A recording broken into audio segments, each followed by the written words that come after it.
Hello, everybody. We are starting the roundtable Africa, the New Fashion Capitals. Unfortunately, one of our speakers is sick, but I'm very, very honored and happy to welcome our other speakers. So Eugenia Adjete, instructor at IFA Paris School, Tombore Chiroum, managing director at One of Each, and also SAFLEC board member, Ramata Diallo, rédactrice en chef Africa Fashion Tour, and Jacqueline, NGO MP, founder and CEO of Little Africa. So may I just ask you, ladies, to just sit just above your picture on the screen, if it's possible. Thank you. So I will sit here. Thank you.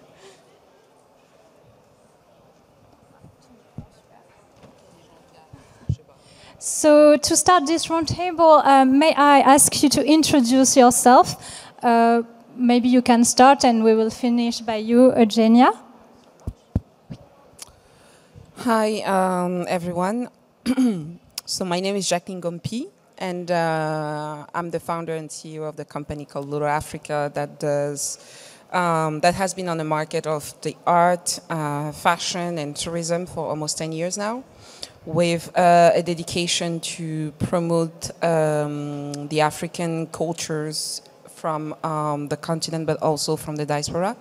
And we just opened our concept store, Little Africa Village, in the 18th arrondissement, dedicated to all this savoir-faire, from the handcraft to fashion to fine art, and it's an event space. And I'm an entrepreneur and author, and I do many things. Thank you. So my name is Ramata Diallo. I'm the founder of Africa Fashion Tour. So it's a podcast. Every week I do interview of designers, model, event organizers that are based in Africa or outside Africa. My goal is to promote African craftsmanship and savoir-faire, and also to start to have a new storytelling of what is fashion in Africa. Outside from that, I'm also a teacher. I teach fashion business in a Parisian fashion school, and I'm also a consultant. I work with designers and entrepreneurs, helping them to develop their brands. Thank you. Hi, my name is Tambarai Chirumi, and I'm the co-founder of a company based in South Africa, Cape Town, called One of Each. But I also represent an organization called the South African Footwear and Leather Export Council. And then we have a school as well called the African Academy of Fashion. You know, we are basically at the African Academy of Fashion train girls from underserved communities in South Africa to become sample hands. And then on the South African footwear and leather export side, we basically help South Africa to be able to be on the global map with regards to leather goods and all those kind of products. Thank you very much, and I look forward to this conversation. Hi, my name is Eugenia Adjete from Accra, Ghana. So, well, I think I'm the only person that... Well, I studied fashion design and technology at IFA Paris, and then also did my contemporary fashion design still at IFA Paris. I teach also at IFA Paris, pattern making and sewing, and also I do natural dyeing tutorials teaching also at IFA Paris. Well, I have my own baby brand. It's called Ganyobi. It's not yet on the market, but we're working on it. It's a work in progress. We will get there. And I'm happy to meet this intelligent women. I think there's a lot to learn from them also because they are already in the business. So it's an opportunity to be here with them. Thank you. Thank you. You have a micro? No? We have... Okay, so my first question is, Africa takes an ever greater place in the international fashion landscape, a rise characterized by the development of events such as the Lagos Fashion Week in Nigeria and South African Fashion Week. What role do you think such events could and should play in the future? We need more. First of all, very a big applause to the major entrepreneurs behind those events and for making it for many years now, because it has shown to the world that such event can happen on the continent, which was very important to kind of build that, legitimacy, about is there a market on the continent? And I think that they have proven that they are consumers on the continent for local designer, but also for international designers. But we need more because the continent is big. I mean, from Lagos to Cape, there is a big gap, and in the middle there is, we need to fill those gaps. And also at the international level, there are also other events dedicated to African fashion. I think that it's important to not forget about what's going on outside of the continent, because the continent, it's 54 countries, but it's also millions of African descent around the world, particularly in France and in Paris, where you have the biggest African diaspora. So it's also good to look for some events that are happening in Europe and in France. Okay, thank you. Ramata? What I would add is what is particular in those events in Africa, in those fashion week, it's like they have a see now, buy now approach.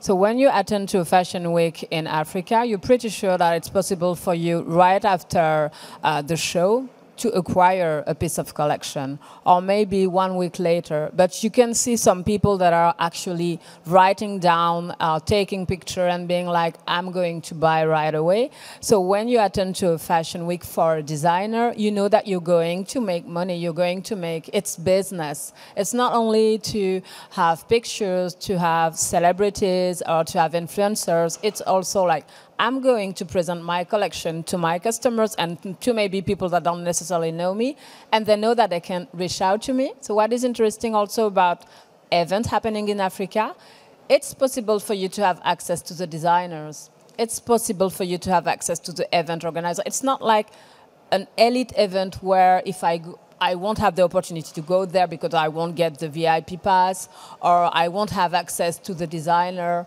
You really can reach out to them, discuss with them, and buy right away. So I feel like it's something that maybe we could learn about Africa, and the way that they're developing this event to be really something business-wide that is interesting for the designers.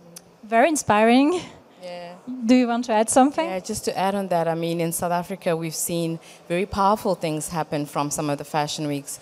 We have a designer who actually managed to get her range into an H&M. So, this is really powerful. And also to see that that designer managed to actually fulfill the orders and take away the perceptions that we're not able to produce the right quantities and those kind of things. So I think events like Fashion Week and trade shows within the African continent also help buyers to see that Africa is also an experience. It allows you to actually see what the infrastructure looks like, and to be able to then make those decisions that you want to make. So we, as my co-panelists have said, we need more. Just to add a little, I think that it helps in showcasing talent and creativity. There's a lot of talent in Africa that are untapped yet. Through these fashion weeks, all of them are able to showcase their pieces. Even if it's 3, 4, 2 pieces, they are able to show it to the global market. This way, they could also get their network, because during these fashion weeks, we have investors that are coming in, looking for young talents to help to grow, to work with, and everything. So for me, just like I said, just graduated from school. It's a big platform to be able to showcase my talent and creativity, and also to attract investors. Thank you. Great.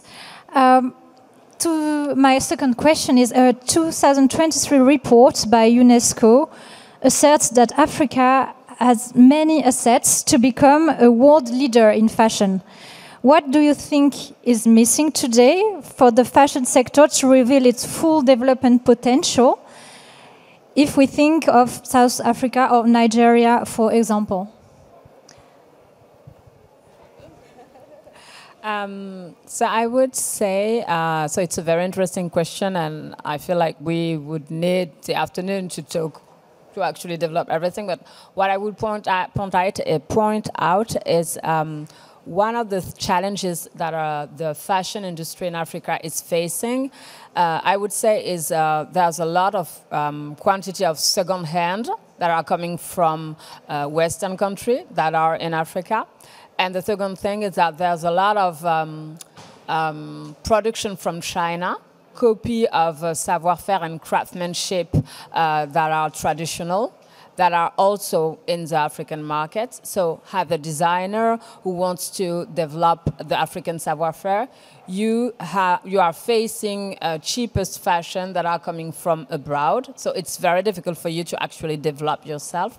So there's this main challenge that we need to find a way to take action by the governments. There needs to be unity in order to find a way to face that, because the exportation are coming from all around the globe, I would say. So even if one country say, I'm going to ban something, I'm going to ban exportation from whatever, it has to be a union of African countries to actually tackle this problem. So what we're seeing now is really, I feel like there's African designers that really know and really want to preserve their savoir-faire and their craftsmanship. There's no doubt about that. It's just like they're facing the difficulty of the exportation in order to actually develop themselves. I would say it's the main challenge. Yeah. What I would say is that all challenges produce opportunities, right? So like if we look at the Africa Business Report in January 2024, there was a stat that 15.5 billion worth of exports were exported from the African continent, and it's expected to double by 2050. So there is opportunity for us as an African continent to get more investment. I think this stat itself shows the potential that Africa has to produce. Between those 54 continents, I think if we work together in our new inter-Africa trade, we have the ability to become powerful, to be able to supply in better ways.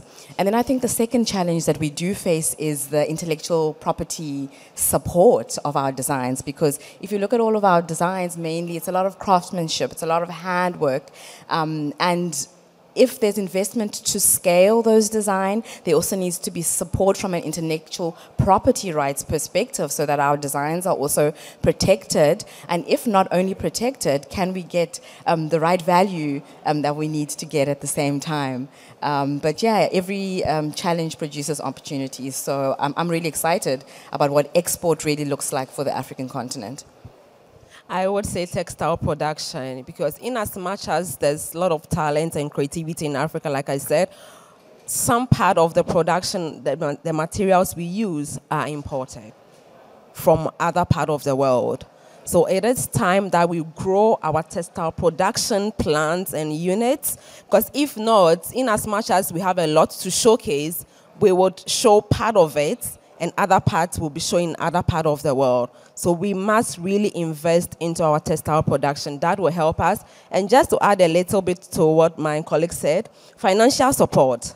We have young designers, a lot of talent, but to raise the finances, to raise the money to start the business is not easy. That's why we would also like to call upon government agencies, NGOs, people that can support these young designers to pull them up, because it's not very easy to raise substantial amount of money to start a business. My ladies can share that it's not very easy. So we need that support as well.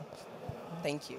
You are offering me a very nice bridge toward my third question, because it's true that for a country such as France, we are also importing everything, like basically the raw materials, especially, but also the production capacities. But in Africa, we have countries such as Benin, Mali, Burkina Faso, Côte d'Ivoire, that are the most important cotton-producing countries in Africa.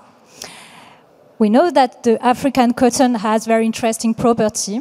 It is consuming less water, for instance. Is the development of internationally recognized local brands a source of opportunities for these countries and for the African continent as a whole? So to come back to your previous question, to me, there is two factors. There is the manufacturing. I work now that I'm having with the concept, so I work with different designers, and it's interesting to see how making the made in Africa it's so difficult for them. The first reason is like having a production of the first material that I need, which is textile, can take time. You know, there is no like literally. I mean, this fair is very interesting to observe. Like, you know, having this fair where people or designer can come and source. I think that having that approach of manufacturing, like major manufacturing that can produce, you know, fabrics. To literally support the local consumer and market is very important. Right now, we can see with the arrival of the wax fabric has invaded very quickly the continent because they were able to produce massively the fabric and just, you know, export it on the African continent, and it's more accessible than the local fabrics. Then the second thing is the training. The most difficult thing for African designer right now is the control of quality. So literally, you can have something made very beautifully and well respected when you're there, and then when you're gone, to literally reply and to your international customer, you have things that are not really respected, like the control of quality. It's completely lost when you're not there. So I think that those are, and this might have to be, you know, a desire also from politics, you know, with having some international schools. You know, we can see the importance of having schools that are specialized into fashion, which actually fashion is part of the cultural and creative industry, which is also something that culturally it's not really seen as a sector where you can make a living with. So it's a little bit of everything. So having a big promotion also or investment from government to believe that these sectors are serious of economic, you know, impact.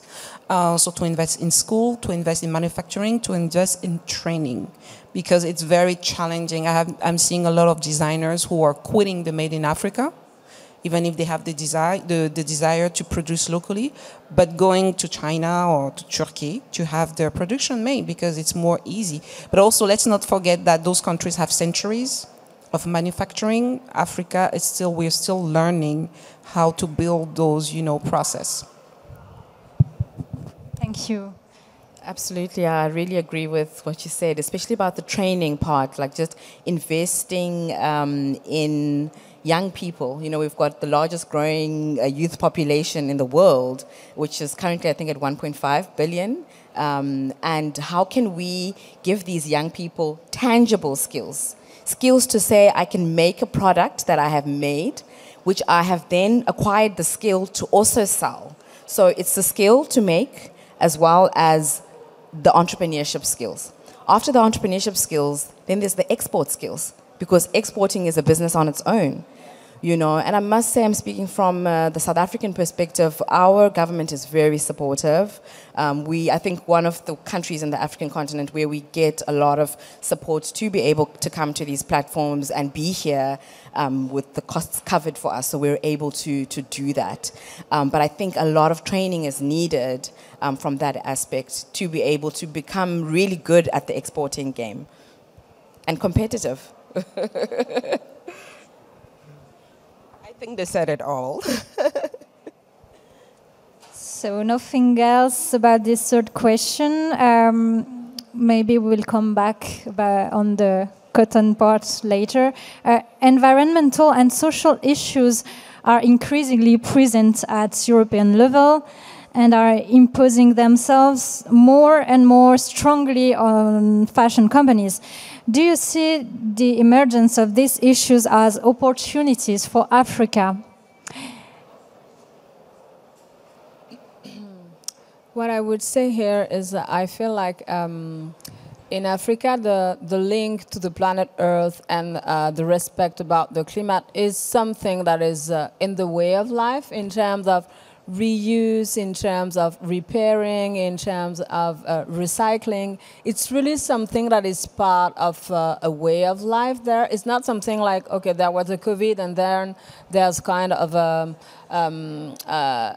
kind of a wake up, like, oh, we need to do something. It's really part of the way they're producing. So the African designer, they do limited edition, they wait till they have an order to produce. It's not mass production. So I would say, like, in terms of footprint, they are not bringing that much on the table compared to other Western countries. So the problematic here is, like, they are very aware, the designer that are producing fashion, that are creating, they are very aware of the climate change, and they are very aware of those problematic, and they are proposing business models that are actually on demand, that are actually limited edition, that are actually sustainable. So I feel like there's a lot of things to learn about how the designers are working there. And in terms of fast fashion, like, it's the way the designer is producing, but it's also the way the consumer is taking care about his fashion. You would buy a fabric and then you would go to the pattern maker and he will make a piece especially for you, and you will keep that piece.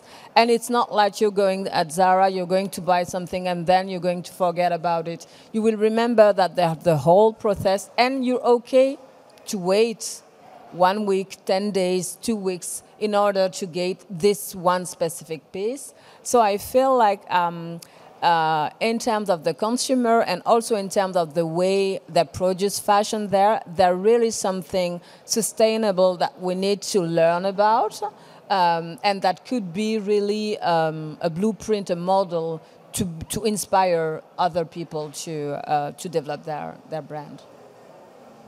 Thank you. You are leading a fashion brand, so maybe you would add something about it? Yeah, I mean, I can talk about how we started our brand, the brand One of Each.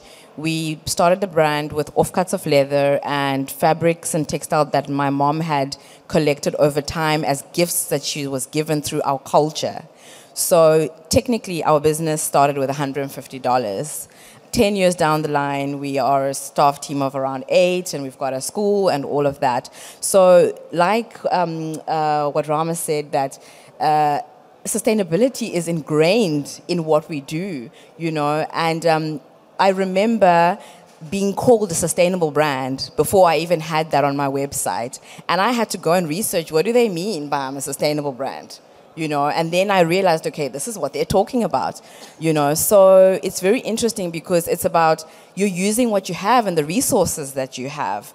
And now it's being named as something. So in Africa, really, to be honest, fast fashion in terms of production, the way we produce, has always been in that way of sustainable methods. Even the mending, it's just been the way of life. You know, and I think a lot of the education from a sustainable perspective should come through the African continent for people to actually learn how these things are actually done. Yeah, because we also have a lot to give as a continent. There's a lot of times perception that, you know, the Western world often needs to give to us, but I think from a knowledge perspective, we have a lot to share. Thank you. Can I just add something on that? The thing that I wanted to add about, you know, environmental and social issue and sustainability, we hear that a lot. And the only thing that I see that, to me, becomes an issue is projecting that vision of sustainability, you know, to a young continent that is very young in terms of, you know, manufacturing. The continent is the one that pollutes the less. So it has still a long way to, you know, to really grow in terms of business and developing their economy. And unfortunately, sometimes you will have designers who wants to go and just have their brand or develop their brand, you know, with the resources that they find. And it can be also going to look abroad because it's more easy and it's more, the process are just very finished. I think that we shouldn't also not impose them, you know, or project to them to do necessarily sustainable, because sometimes we see international programs coming on the continent wanting to help, local designers, but wanting to necessarily find that sustainability, vision. What does it mean if you have a designer who is an incredible, have an incredible sense of, visual design, and just want to print it on T-shirt that he wants to buy in China, and he's still creating employment locally? There is nothing sustainable on it. So does it mean that he's not really concerned about programs that can help him grow, his business?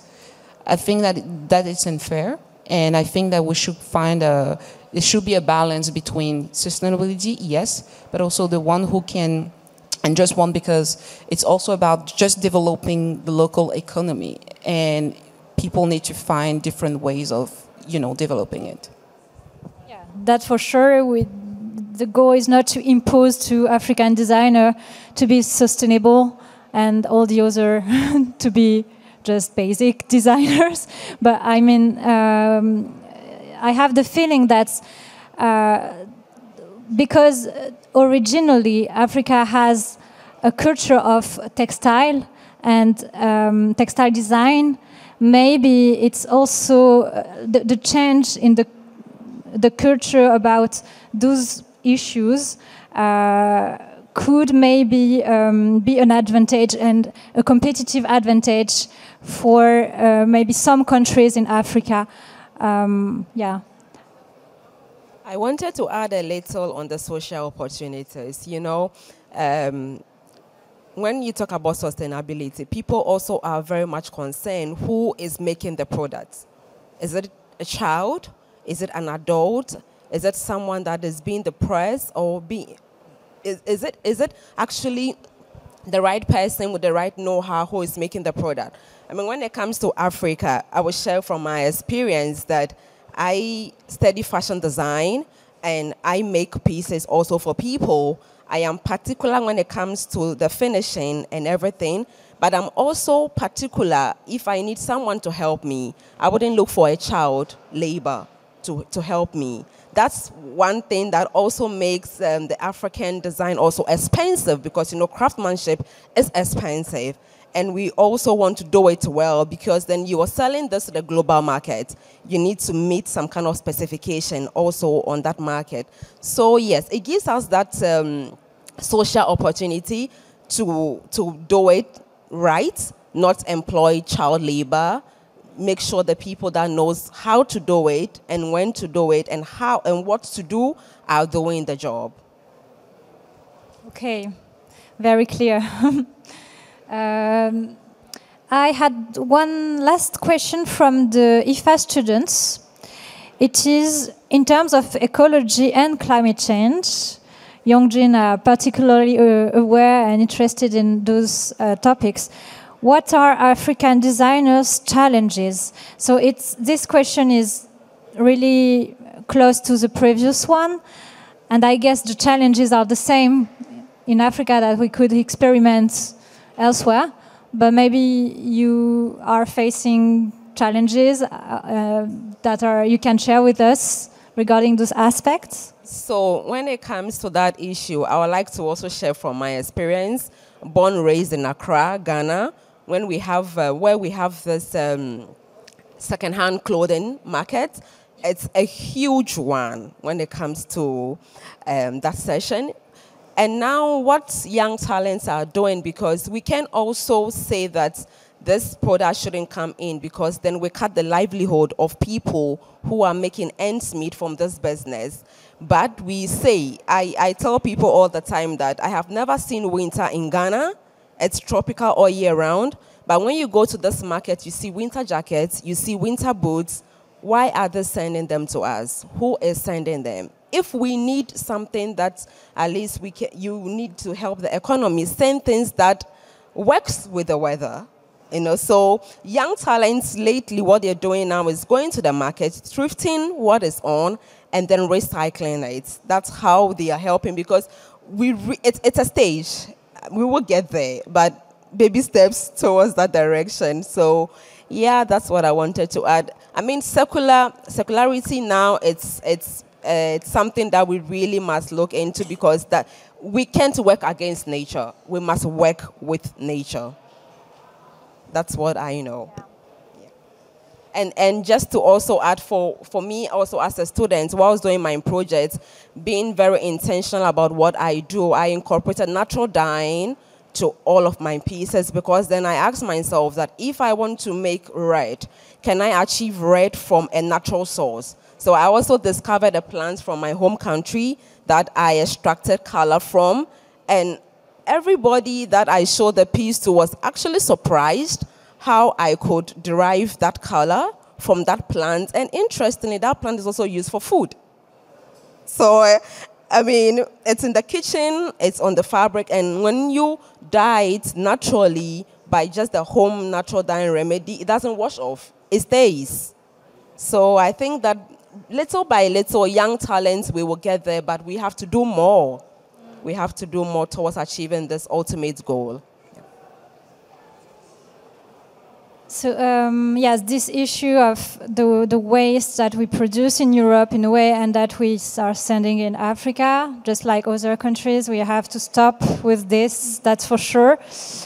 And at least maybe, since this material is not relevant for the local economy, it makes no point continuing doing such a thing. Someone just told this during the previous panel conversation that we had, I think from Cradle to Cradle. But I had, about that, I would just add, like, it's not possible to stop it today, and stopping it is not just, wouldn't be the right solution, because there's a whole economy to it. There are people living by selecting the right clothes that they can buy then. So before saying, like, we're going to ban and to stop everything, you need to find a way to ensure a way of living to all those people that are living from the business of all this fabric that is coming in the country. But what could be interesting is at least a good selection of the fabric and having high quality fabric, because it used to be 20 years before, they would have very high quality clothes coming in Africa. It used to be high fashion brand. And so when they wanted to sell it, when they used to go there to buy something, it was high quality. So it was a fun experience to go there and to buy something. But now what they're getting is fast fashion, Shein, Temu, things like that, things that nobody wants, polyester. So it's not at all the same quality that they used to. So it's more about selection than just banning everything, because there are really people that are actually living by that, and they need this job actually. Yes, but yeah, you're absolutely right. But it's obvious that what is sent is not the things that we can already re-put into the local economy. So, and the balance between the business opportunity of, like, controlling the enterprise and not doing it is the entire question, all right? But certainly there are other opportunities in controlling better those entrants. So maybe we can, would you like to add something or conclude this panel conversation, each of you, before we ask our audience if we have questions? I think I'm going to insist to, and I love what Eugenia just said about the cost of, African designers' production and collections. And I think that there is a perception also of what should cost, products that are coming from the continent. The fact that there is less child labor, used, make it cost, but also the fact that almost most of the designers that I know, everything is, the sourcing is literally the raw material that costs a lot, and everything is handmade. So it's a lot of dedication and use of really kind of, how do you say? I forgot the name, noble material also. But the perception when you're bringing to the international market, because it's so unseen, so not promoted, the way it should be. People have a perception of how much it should cost, and it shouldn't cost, I don't know, 300 euros. And I think that thing, and this was my point about sustainability and stuff like that in Africa, because the perception goes along also with how people see the continent in a cultural way. And that is another challenge that we have and that we are building since now 10 years plus, is changing the perception of the African continent on the cultural way, so that also people can change perspective on the way they work locally, the way they buy locally at the same value. They shouldn't be shocked that, like, Dakar is almost like, it's living in Dakar or Abidjan costs you the same than living in Paris. So yes, you have designs that cost you 500 euros and plus, and this is the difficulty that some designer can have. And also, I'm thinking about the jewelry, because basically you could have luxury brands, amazing luxury brands from Dakar, from exactly. Or Abidjan or South Africa. I mean, everything exists. Like, there is a lot of import, of course, of luxury fashion brands and, jewelry, whatever you want. But there is also a local development at the same level of local luxury fashion brand that have local consumers and should cost whatever they want to put in their price that, resonate with their local cost, and the marketing, everything, the investment that they put into it. They shouldn't because I still have customers sometimes coming to my store because I sell stuff, from, from 100 euros to 1,000. And people are like, I don't understand. This is African product. Why does it cost 1,000 or 800 euros? Why not? Yeah, it's a pity because, even all fashion players know that, for instance, Hermes is always looking for specific know-how in Africa. Yeah.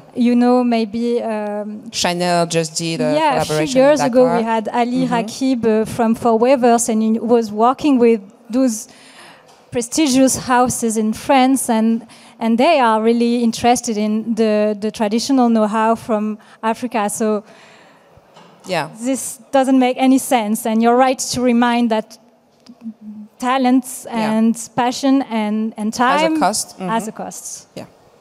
Thank you. Go ahead. I just wanted to add, in addition to what you said, capability. We are 54 countries in the continent, so there's a lot, and that's special and unique coming from each and every single country within the continent, and the capabilities of production are there, but it's just about research and leaning in and finding out what each country's speciality is. So I do really encourage concept stores like what you have for people locally to support that as well, because that goes really a long way. Yeah, thank you. I would just like to add that Africa is a signature. When it comes to African products, quality-wise can be assured. And just to add to what my colleague said, you don't understand why people would say it's African products. Why is it costing this much? Craftsmanship is Africa. We like to work with our hand. We like to communicate with the products we're working on. We would like to make sure that we send just the best to the consumer. So it is time that people realize that the African continent itself is a signature by itself. So when you're buying products from Africa, you need to be rest assured that you're buying a signature piece. Growing up, my mom had pieces that my grandmother gave to her, and she gave them to me. I still have them. I can look at those pieces and say that this is quality, made from the 40s, 50s. What is happening now? Why are we falling for products of €2, €3, €10 that you will wash and tomorrow it's gone? We should go back to our roots of appreciating value, like appreciating things that will stay, things that we can pass on to our next generation, and they will see and appreciate it. Thank you. What I would add is we need more opportunity like this one to actually promote and talk about African savoir-faire, African craftsmanship, because when you have people coming from Africa telling their story, it is our marketing. Because at the end of the day, when people are ready to buy a bag 1,000 euro and more, because it's a Jacquemus, they're going to buy it because there's a lot of marketing and image that is very nice, and they feel like they're buying a status by buying this brand. And we have a work to do in terms of doing the same things about Africa, because it's not that we're lacking the savoir-faire, it's not that we're lacking the craftsmanship, and we are very good at telling story, but we don't necessarily have opportunity to tell those stories. So at one point when I created my media, I was like, I know that there are a lot of people doing shops, I know that there are designers, I know that they have factories, but we don't have enough media. We don't have enough opportunities to give the chance to the designer to tell the story. And when you hear the story, you're like, okay, I'm going to spend money on that brand because I know what it worth. But when you don't know the whole story, you're like, it's too expensive, because you don't see the major celebrity wearing the bag and you feel like, okay, I have to do it because Rihanna wore it or because Beyonce wore it. And we have Rihanna and Beyonce wearing African fashion, so we're not we're not missing that, but we're missing a good coverage of what's going on in Africa in terms of fashion. Do you want to add something? Yes, just one more thing. I also wanted to add that we are also now sharing the consumer with the big brands, you know, the big luxury brands. You'll see somebody with a big luxury brand item buying locally made products in Africa. And I also just wanted to say that we're seeing a lot of conversations around Africa which should tell us something. I don't know if you've heard of the UN Fashion and Lifestyle Network and the Fashion Conscious campaign. There's a lot of conversations in the UN at the moment about African fashion. So that says something, you know, about the future itself. And even these platforms, we need more. We need to be seen and we need to be heard. Okay, thank you. Very positive conclusion. So, do we have questions in the audience for our speakers? Don't be shy. Yes, please. Thank you. I just have one question, but you can all answer. Do you have any advice for the future generation who would like to know how to demystify, how you said, this inclusive image of African fashion? Because in my perspective, I have the impression that people are maybe scared to think that African fashion maybe will be just for African people. And for the next generation, if you just have an idea like how to international the African fashion. I don't know if my question is clear. It's very clear. I think it's very clear. Would you like to answer? Why I was still hearing things like that? I hear that question a lot, because my concept store is called Little Africa Village. And I have been doing things to promote, you know, African culture for 10 years now. And I still get that question. Not the same like it used to be at the beginning. Like, is your concept or your platform just for African? Which is crazy. Because I'm based in Paris. I'm Parisian. I'm French, you know. And most of the thing that I do is linked with Paris. I don't think if there is a recipe, honestly, except keep repeating, you know, that, you know, the core of your business or what you're doing is to share a vision, to share a project, to share something that you want the world to see. And but the advice that I will say is to always open your business, whatever you're doing, to the international market, because some people internationally can see that what you're doing is not just for your community, that what you're doing is tapping different, you know, topics. We're talking about sustainability. There is also the OECD. There is so many things that international people will see. So it's very important to open and communicate, you know, from the beginning to the international audience. I would just like to, just add like a line or two. African products are not only for African people. In Ghana, I would say because I come from Ghana, we have an event called Year of Return towards the end of every year. And you have almost 80% of the participants from the diaspora. And interestingly, they are wearing what is made in Ghana. And when you go to that festival, you see the audience and you're like, are they all Ghanaians? Because they are wearing what a Ghanaian will wear. So African products are not only for Africans. And also, if you want to do a business, just to add a little, also, you would have to put in your all. It will start from somewhere. It won't just blow like that. It's baby steps, but you will get there. And also, you need to target the international market because you have Ghanaians everywhere. We have people from South Africa everywhere. You need to target those audience also. And yeah, you will get there. And what I would add is like, we have example of African designer or designer that are presenting African savoir-faire and craftsmanship that are known internationally.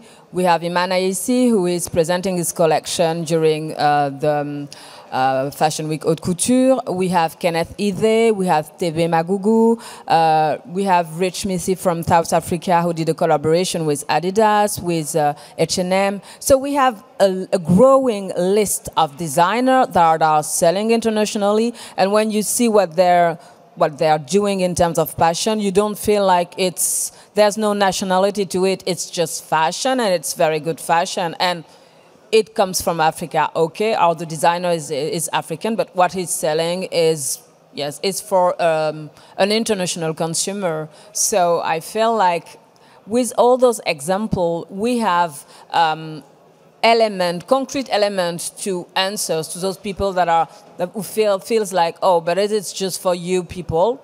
No, we're ready to sell to everybody, and everybody are interested actually in what we're doing. So yeah. Maybe yes, you want to add something? Yeah, just to also add, 80% of our sales, although we are a Cape Town-based brand, are outside of Cape Town, and we're an African brand. So we're actually, some of the challenges is trying to get our locals to actually wear our products. Our product is actually more appreciated outside of the African continent, which is sometimes sad, but it tells you about how special the craftsmanship is, because sometimes if the value is not being seen where you are, you need to go and introduce it somewhere because it's different, it's new. We're always more likely to lean into something that's different as people, you know, and I think that is what's making African products do well outside of Africa most of the time. And those examples, as you've given, like the brands that are, I mean, Maxhosa has also just set up a store in New York, and I think that's amazing. So, yeah, it's not. African products are not only for Africans. And I mean, African aesthetic is just amazing. Like we saw a lot of people like adopting the hairstyles, and without even telling it is African, but that's the issue. But I mean, we saw the potential. Like people really, and especially young people, they like the aesthetic, the energy. So I don't understand why it couldn't work for fashion brands, right? Thank you. I raised this point because I heard a lot of time. I'm working also in fashion, but more luxury industry. And I heard so many people ask me this question or be concerned about the fact that African fashion are maybe just for African. I would say they don't really understand let's say, the common point between Fashion Africa and luxury. Fashion Africa is also luxury. Yeah. It's also luxury brands and also is part of the luxury industry. And thank you for your advice and thank you for answer to my question. And thank you so much for your question. I totally agree with you. Thank you. Do we have another question? Yes?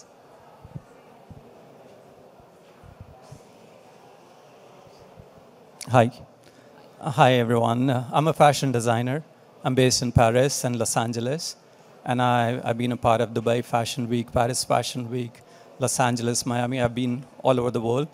And I want to do a show in Africa. But again, it's a vast continent. And I don't know where to begin with. Okay. I work with a lot of Miss Universe and Miss World. I'm the official designer for Miss World America. And with me here, he is the license holder for Miss Universe Morocco. So we work with a lot of pageant queens. And Africa is, I know, huge potential, but I don't know where to begin with. So we are looking for something which happens in Paris that we can contact people and start something. But I actually want to fly there and be part of. There are a lot of fashion weeks, but you need to choose the right one. You don't want to be disappointed because there are multiple fashion weeks. You go there, the audience is not right for you. It's only some people looking for free tickets. They come, they crowd the halls, and that's what not as a designer, as a senior designer that I'm looking for. I'm looking for genuine fashion weeks. So if you can advise me on that. I would say that you should do your feasibility study well, because I can recommend come to Accra, Ghana. She can recommend come to SA. They can also recommend their country. But you need to see where your market will be. You need to do your feasibility study before you... We can tell you, if you travel to Africa, you won't be disappointed anyway if you're showcasing your product. But you need to be sure that your product is meeting the kind of audience that you expect to get there. Like I mentioned earlier, for Ghana, we have the Accra Fashion Week. We also have in between from July till December, we have a lot of activities, Year of Return. We have other festivals where you see the cultural display of Ghana. And we also have people who come to showcase their product. That could also help you. So I know that my colleagues also would have something to say about their country, but for Ghana, you can do something there for sure. So if we each advocate for our country, it's going to be complicated. What I would say is, I don't know if you already attended to one of the shows, but I would say before participating, I would encourage you to go to Dakar Fashion Week, to go to Lagos Fashion Week, and to actually attend to one of those shows, to actually make up your mind and see, okay, what is going on there, how it works. I know that it's a budget, but I feel like the only way to be sure of the experience you're going to get is actually to go there, because only in South Africa or in Nigeria, there are several fashion weeks, there are several different events. So I could say Lagos Fashion Week, but there's also GT Bank Fashion Week in Nigeria, for example. So my advice would be really is like, I don't know how soon you would like it to happen, but I would encourage you to go there and to actually meet the people. They are very accessible. When you go there, it's not like you need that VIP contact in order. So you will actually meet the people, discuss with them, but you need to go there. Business with Africa doesn't happen with an email. You need to meet the people, to discuss with them, and they will welcome you. They will discuss with you. So I feel like in order to create the right experience for you, you need to meet the people before and to create it. And they will actually, I feel, be very happy to see someone being like, I'm working in Paris, I've been presenting my collection everywhere, and I would like to present my collection to Africa. They will be happy to hear that and to work with you to be sure like they will find a way to create something that will totally align with what you're expecting, but you need to travel there.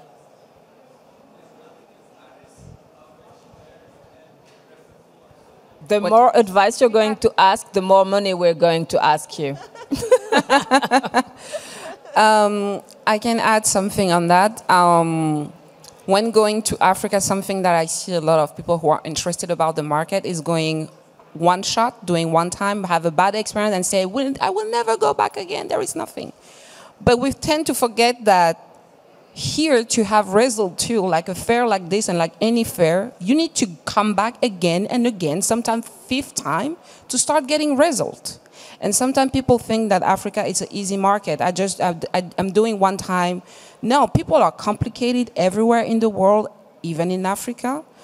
people need to see how dedicated and consistent you can be before you start getting the huge market. And then when it's there, you have the market. But it's not a one-time thing. Like, I'm doing that because I'm also in the art industry. Like, to really, like an art gallery, to really start getting results, you need to be seen again and again. So it's an investment, paying a booth every year to a fair, and then after the 3 or 4 year, you start getting the big collector. The same thing is for the continent. Just don't do one shot. Do, like my colleague said, yeah, go and do your market research. When you do one, don't be disappointed. One might be the right thing, but be persistent. Like anything else in every market, it's the same. You have to be persistent. That's what I will say to start getting results. So true. My experience can confirm this is absolutely true. And even, yes. No, again, I'm stuck at the same question. Where do I begin? All right, you name the top 3 fashion weeks. Like she said, Accra one, because some of my models have worked at the Accra Fashion Week, so they said, Manish, come here. It's a nice one. So that is one. She said Lagos too. Yeah. Oh. Lagos. And Lagos. South Lagos Africa. Fashion Week. So which are the top 3 that I can look at and that, all right, between these 3 pick and make your way in. So something like that. American people, they always want to you. be straight to the point. I have a question back for you. Have you been on the continent? And if so, which countries have you been? No, You I've haven't. been to over 25 countries, but not in Africa. Not in. Yeah, so that's why I'm So asking. I really think, honestly, before you actually even decide to do any fashion weeks, you really need to consult the chambers of commerces of some of the countries you think your market, because I mean, we haven't seen any of your products, right? I think really you could also speak to our embassies. They are very active locally. So yeah, any other advice, as my colleague said, would, whatever Yeah, the advice but I you give, I'll really- just follow the lead. It's yeah, like that. I really think that the chambers of commerces are really, really good to set up B2B meetings with the organizers of the fashion weeks, and then you actually decide from there, because we can't say SA Fashion Week or Lagos Fashion Week because we don't know what kind of products you are creating. But to be honest, from what I've seen, I'm from South Africa, but on the Western African side of things, if you're talking about Miss World and all of that, that's where I'm advocating for, to be honest. And really, for France, young designers, they are always disappointed after their first participation because the buyers are not here. But buyers, they just never invest in a new brand if they haven't seen it at least 2 times. So you see, it's a vicious cycle, and you have to be patient to convince As you them. can see, I'm not really young. I so- know. I'm not telling that I'm you're a quite young experienced. designer. I've done a number of fashion weeks. I'm on You fashion do? TV. I'm all over. If you No, see no, my I'm not brand, you saying would be that. happy You to know, see it. the reason we are saying that, there are so many people that are enthusiastic. And then they just go there, and then there is a deception. We don't want you to be disappointed. We really want you to be prepared first. Mentally, we say in our country, in my country where I'm originally from, Cameroon, you need to be mentally prepared before going there. It's not no joke, seriously.